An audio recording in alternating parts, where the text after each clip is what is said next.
me to welcome our very own Tim Smith. Now, many of you know Tim as a reference librarian. He's often on the second floor in the Learning Commons. But Tim also has a deep interest in the international workers of the world. Industrial workers of the world. Okay.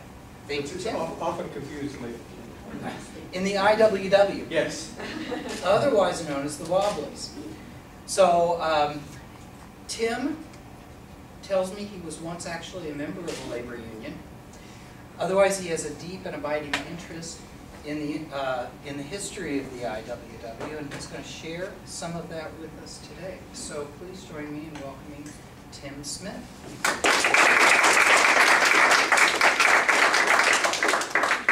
Thank you very much. I like that quote. It's a good way to set the theme for what's going on. Being a librarian, you wouldn't expect me to not have a bibliography, so here's a bibliography.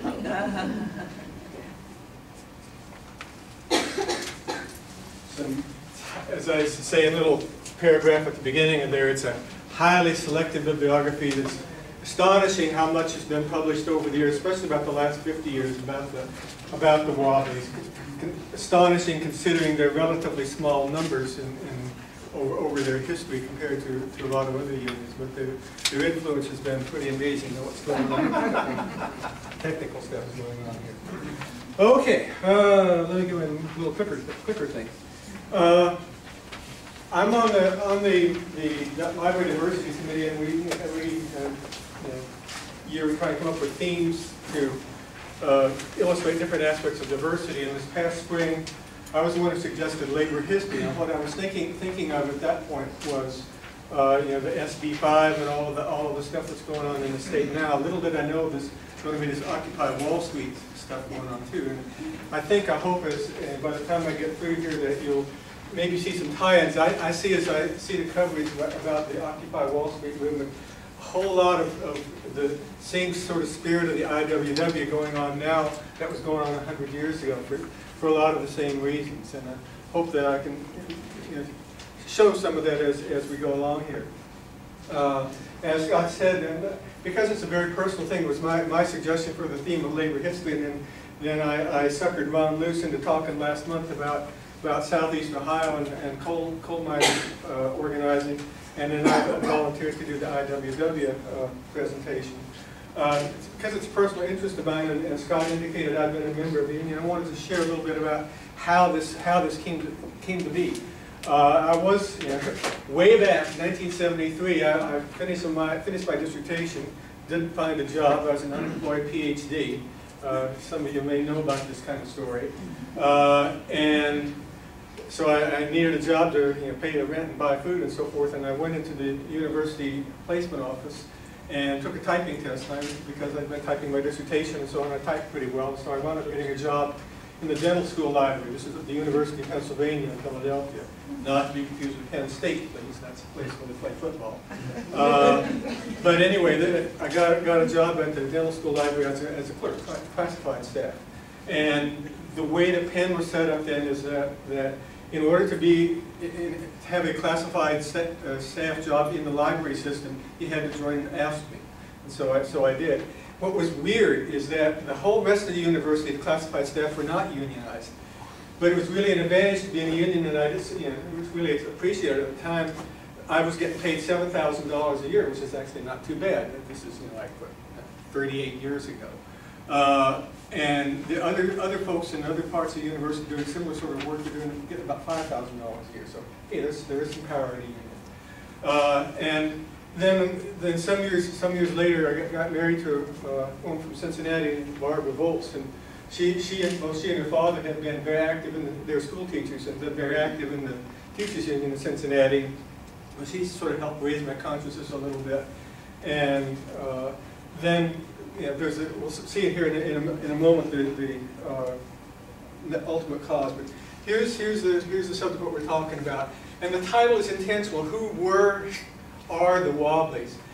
I think a lot of people, particularly younger people, if they've heard of the Wobblies at all, they think that they were a long since dead organization from 100 years ago.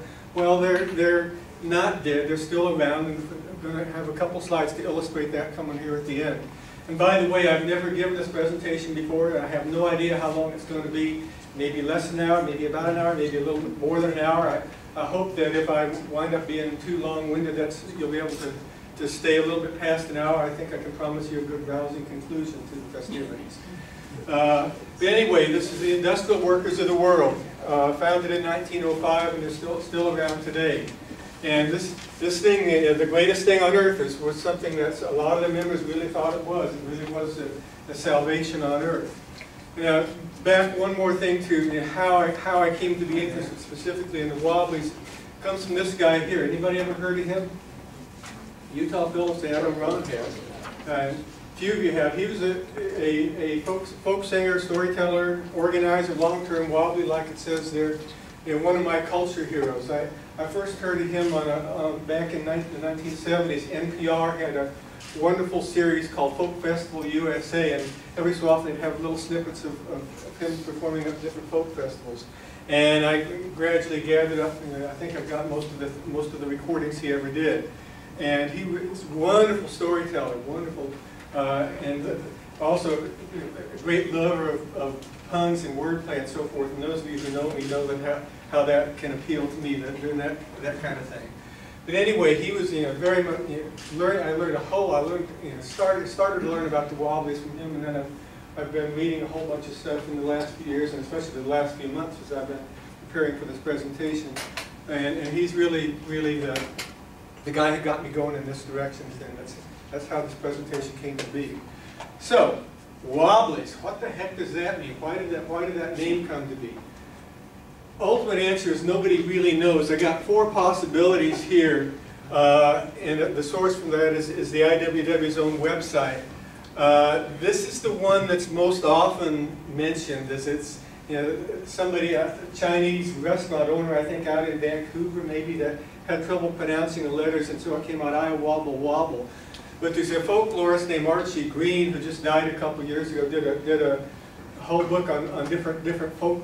He called labor lore, folklore about the labor movement, and he's like a 40-some page chapter on the etymology of the word wobbly. And there's more possibilities than you can shake a stick at. Doesn't really matter a whole lot. What's interesting though is that, as I say, the union was founded in 1905, and they really didn't start to call themselves Wobblies, apparently, at least according to Green, until maybe 1913, 1914. They called themselves IWWs or fellow workers. Was their one of their common appellations that they would address each other with. It's an interesting name. Lots of strange possibilities. We'll talk more about direct action in a little bit. Want to do a little bit of background. Spend a few minutes giving a little bit of historical background about what the conditions were that led to the rise of a movement like the IWW. And it's really starting with after the Civil War and all the upheavals that had taken place then. It's one of the first big, sort of labor riots, labor movements was in 1877 in Pittsburgh. It really started in Martinsburg, West Virginia, and then spread to a bunch of other states. But there's a little bit of a precursor to that, which sounds, again, awfully familiar, awfully much like what's been going on in the last few years now. In 1873, there's a guy named Jay Cook, ran a big investment bank, made some bad investments. His bank went bankrupt. A bunch of other banks went bankrupt, caused a big financial crisis, led to a lot of cutbacks, companies cutting back on wages and making working conditions poor and so forth, led to lots of labor unrest.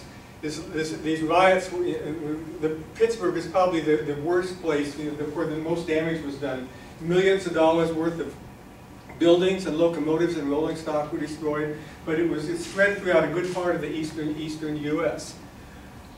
Another big thing, 1886, Haymarket. That's maybe the most famous, or certainly one of the most famous of all the labor uprisings. This is an artist depiction from Harper's Weekly. There was a bunch of people agitating, trying to get better, shorter hours, better working conditions, better wages. This is a depiction of one of the speakers. At some point, and by all reports, even the press that was unsympathetic to the workers, the workers were peaceful, but the police decided to break them up anyway. Now, does this sound like what's going on Wall Street now? At some point in the proceedings, somebody threw a bomb, and all hell broke loose. The police started firing. There were 8 police killed, a number of workers killed. Probably most of the police were killed by their own friendly fire, quote unquote friendly fire. But at any rate, there was a good chance, it was a good opportunity for the establishment to frame the workers whom they deemed as anarchists and communists and so forth. There were 8 of them arrested, 8 of the supposed leaders. One important name to remember is Albert Parsons. We'll come back to him in a little bit. But anyway, making a long story short, there were 8 of them arrested. This happened, by the way, as sort of a weird coincidence of calendar. May 4th, 1886. What happened May 4th, 1968? Anybody? Ohio residents?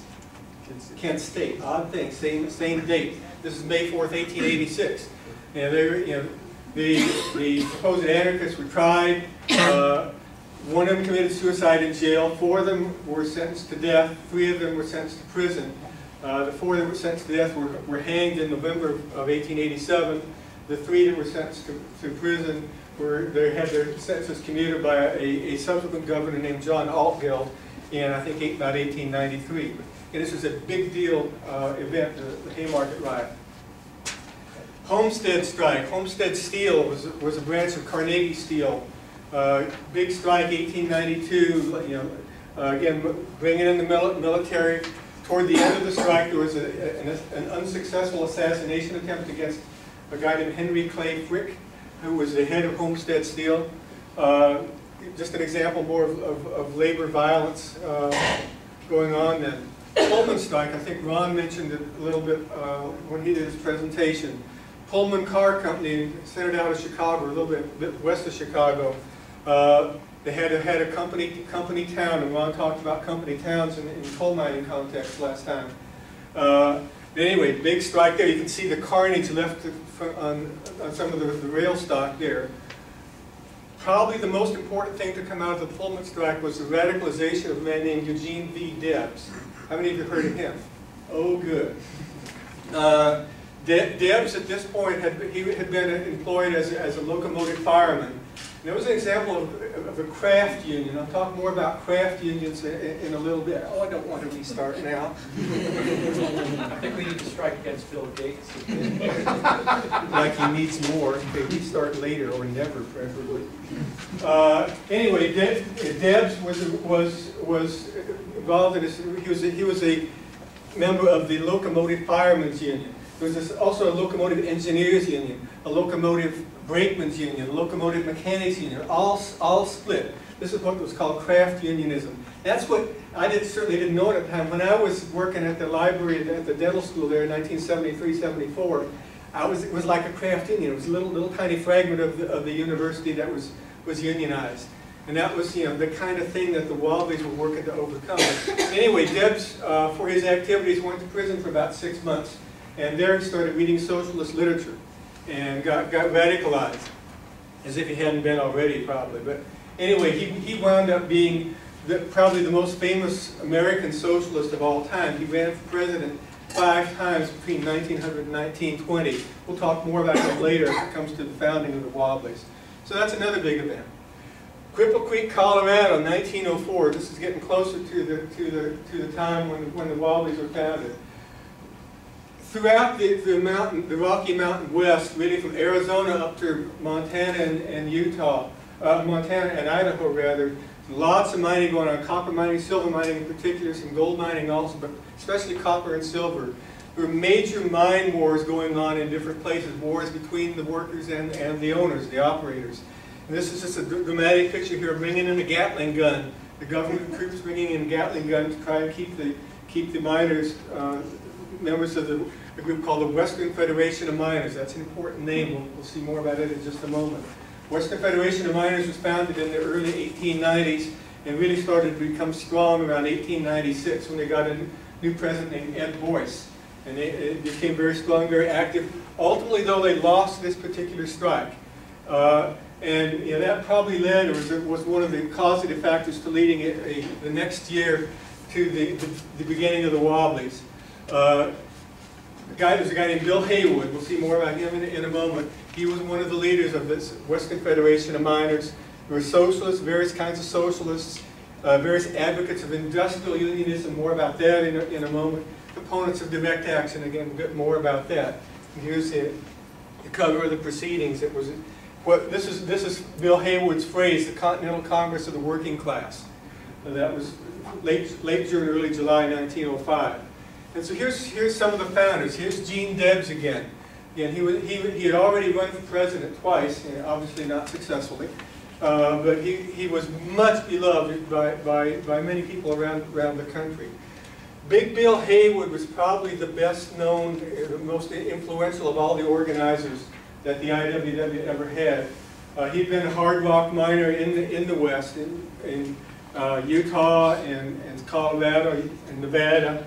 Odd thing about Haywood, when you ever see almost any posed picture you see as opposed to a candid snap, almost any posed picture you see, you're going to see the left side, the right side of his face. When he was a left side, I'm getting this wrong. It's the left side of his face. You're going to, because when he was a kid, when he was like 8 or 9 years old, he was carving a slingshot and had an accident and blew out his right eye, basically. And he was very conscious about that. He never had it replaced, but he always tried to keep his right eye away from the pictures whenever he could. We'll have more to say about Haywood as we go along. This guy here, Thomas Haggerty, was an interesting guy. He was sort of a renegade Catholic priest. He'd been de-churched, I think, about 1902 because of his radical activities. But he wound up migrating to Chicago, attended this Continental Congress of the Working Class, was very much responsible for the very famous preamble. I'm going to show you a little bit of the preamble in a moment. And also a very elaborate classification of workers. We'll see a little bit about that in a few moments. A few more personalities. Remember I mentioned about Albert Parsons. Here's Lucy Parsons, his wife. When Albert was executed, he was one of the 4 that was hanged in 1887. Lucy, had long since been trying to defend him, and obviously wasn't able to make any appeals to get him off. But she became a lifelong activist organizer, kept active up until 1942, when she died in a sort of mysterious apartment fire in Chicago. She was a fascinating, interesting person in her own right. Probably everybody's heard of Mother Jones. She was not. She didn't. Wasn't really one of the active people in the IWW, but she was involved in its founding. And in fact, most of these people here, Daniel De Leon and Gene Debs in previous slides, they were leaders of rival socialist factions. And both of them fairly soon dropped out from active activity in the IWW because of some of the philosophies of the IWW that they didn't quite agree with. They both believed in the efficacy of electoral politics, and the IWW didn't particularly believe in that. They believed, again, in direct action, and more about which as we go along here. So here's this preamble, which is largely written by this Father Haggerty. So I'll just give you a moment or two to take a look at that.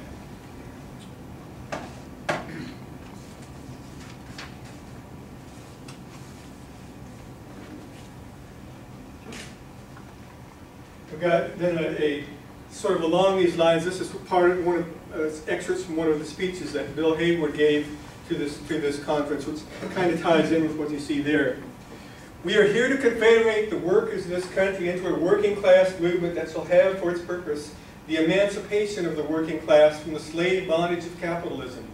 The aims and objects of this organization should be to put the working class in possession of the economic power, the means of life, in control of the machinery of production and distribution, without regard to capitalist masters.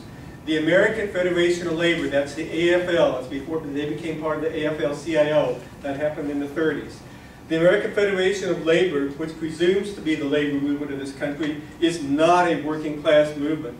It does not represent the working class. This organization, the IWW, will be formed, based, and founded on the class struggle, having in view no compromise and no surrender, and but one object and one purpose, and that is to bring the workers of this country into possession of the full value of the product of their toil. As I said, I like pithy statements like Utah Phillips did. There's Haywood in another context boiled that down into, I think, a really nice little saying. The mine owners do not find the gold, they do not mine the gold, they do not mill the gold, but by some weird alchemy, all the gold belongs to them. Sort of says it all. Here's some basic ideas about the IWW, some general principles.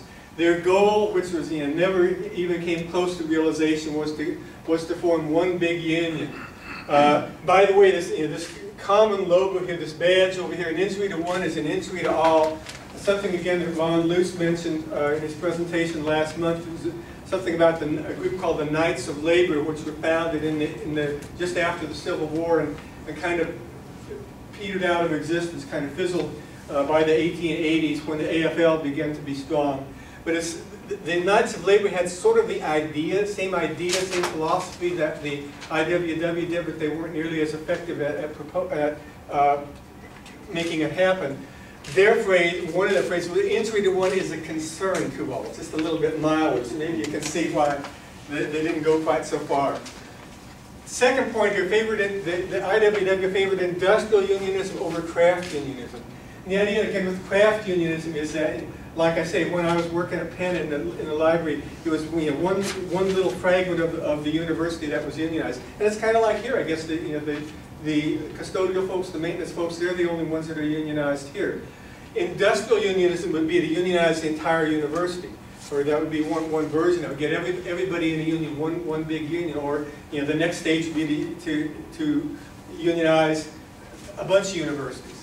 And that was a big difference then between the IWW and the AFL. The AFL was kind of elitist. They only wanted skilled craftsmen. They didn't want the foreign-born folks, unemployed folks, lowly skilled people. They only wanted the skilled workers. Direct action, again, these are various kinds of direct action. Strikes, propaganda, boycotts, sit-down strikes. All of these things were, if not pioneered, at least made widely known by the IWW.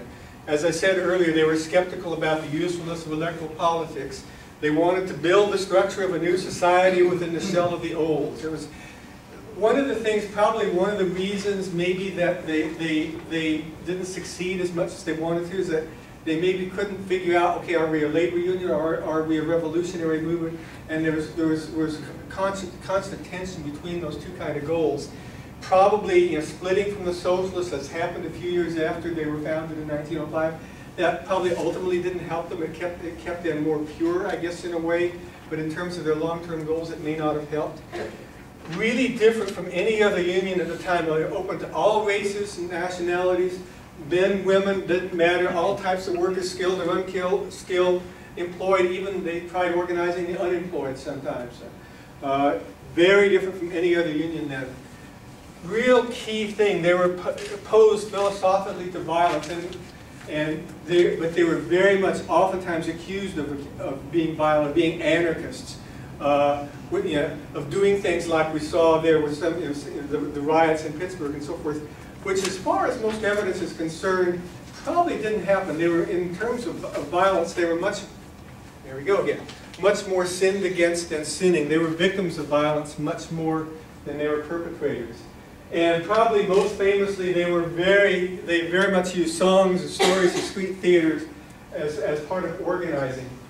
Now this is just elaborate, you don't even pretend to try to read this. This is just the idea that this guy Haggerty invented this wheel, which Sam Gompers of the AFL called the Wheel of Fortune. But it was a classification of the different kinds of jobs, different kind of industries at that particular time. And so society then a whole lot different than now in the kinds of jobs where you see the great big categories here: mining and minerals, general construction, manufacturing and general production, agriculture and fisheries, and with a bunch of different subcategories. Down here in this little sliver of Department of Public Service, I think it is where you find education workers, which probably would include most of us in this room. It was interesting. I just did a little quick looking into historical statistics of the U.S. In 1910, I think it was like 4,000 librarians in the whole country. Now, I don't know what there's now. It's a whole lot more than that. And so, again, we've got a whole lot more white-collar work now than then. It was dominated by the mining, manufacturing, agriculture, and so on. We're going to go through several milestones, several main events in IWW history now. This is one of the most amazing stories that I've ever run across. The picture there is a book cover from, I think if I had to pick a single favorite history book that I've ever read on any topic, it would be this, called Big Trouble. It was published in 1997 by a guy named Anthony Lucas. And it's about a very famous trial that happened in 1907. Going back a little bit, see here, Frank Studeberg, he'd been governor of Idaho in the 1890s, doing some of this mine wars between the miners and the workers, and had at some point brought in troops to put down the strike. Well, by 1905, he had long since ceased to be governor, and he was living in a little town in Idaho called Caldwell. And one day, I think it was like New Year's Eve, 1905, New Year's Eve day, he'd gone out downtown, was walking home, and he opened his front gate and a bomb blew up and killed him. And fairly within a couple of days, the police had found a guy named Harry Orchard, and he'd been hanging around town looking a little bit suspicious, and they arrested him and tried to get him to confess, and he had worked for the Western Federation of Miners, been part of the WFM back in the 90s, sort of a shady character in a whole lot of ways. But he implicated Bill Haywood and a couple other guys, Charles Moyer and George Pettibone, who were three of the IWW leaders. IWW had only been in existence for like 6 months when this assassination took place. The trouble with trying to get them implicated is that the assassination took place in Caldwell, Idaho, and all three of these guys were in Denver at that point, 2 states away. It was a little bit difficult to get them involved. But I remember, I don't know if the person's here, was here like when Ron talked a few weeks ago, somebody asked about the Molly Maguires. There's a guy that, is that person here? No, okay. And there was a detective named James McParland who was employed by the Pinkerton Detective Agency. And a detective agency, sounds like whodunit kind of things, but it's sort of a euphemism at this point in history for thugs that would break up labor unions, employed strike breakers that the companies would hire to come in and break up unions. And this guy McParland in the 1870s, the Molly Maguires, they were a movement in the coal mines in Pennsylvania, and he sort of he basically became a spy. He joined them and stayed around just long enough to get a bunch of them arrested and hung. Well, here, like 30 years later, the government in Idaho, the prosecutors called in McParland again to lead the investigation and try and nail these guys. I mean, these guys had already been involved in the Western Federation of Miners, and now this new group, IWW, had come along, and they wanted to nail these guys and get rid of them. And so they got McParland befriended Harry Orchard, tried to do the nice cop routine, gave him nice quarters in jail and all the food and cigars he could use and all that kind of stuff. And they got enough to, they thought they had enough to nail Haywood and Pettibone and Moyer, but the trouble was there wasn't any legal way to extradite him. So what they did, and this is pretty amazing stories that Anthony Lucas tells in this book, Big Trouble here. Highly recommend it to you. Anyway, what they did, they made a little plot with the officials in Denver, and in the middle of the night, they had a special train set up at the Denver train station. They kidnapped these 3 guys from out of wherever they were. Supposedly, Hayward was at a brothel at the time. But they kidnapped them, had this special train, and whisked them off to Idaho to stand trial. Totally illegal, but possession is 9/10 of the law, as they say, and the Idaho prosecution had it. This then really became the first trial of the century. I think this kidnapping happened in like March or April 1906. And the trial didn't begin until the summer of or late spring, early summer of 1907. So it's a long time waiting in jail, trying to gather evidence. But like I say, it became a major story all over the country. I mean, to get Clarence Darrow to come in all the way out to the wilds of Idaho, it had to be a pretty important trial. There's so many stories that Lucas tells in this book. I can't resist doing one aside here. Is anybody besides me a baseball fan? Follow baseball history? Any? If I say the name Walter Johnson, who was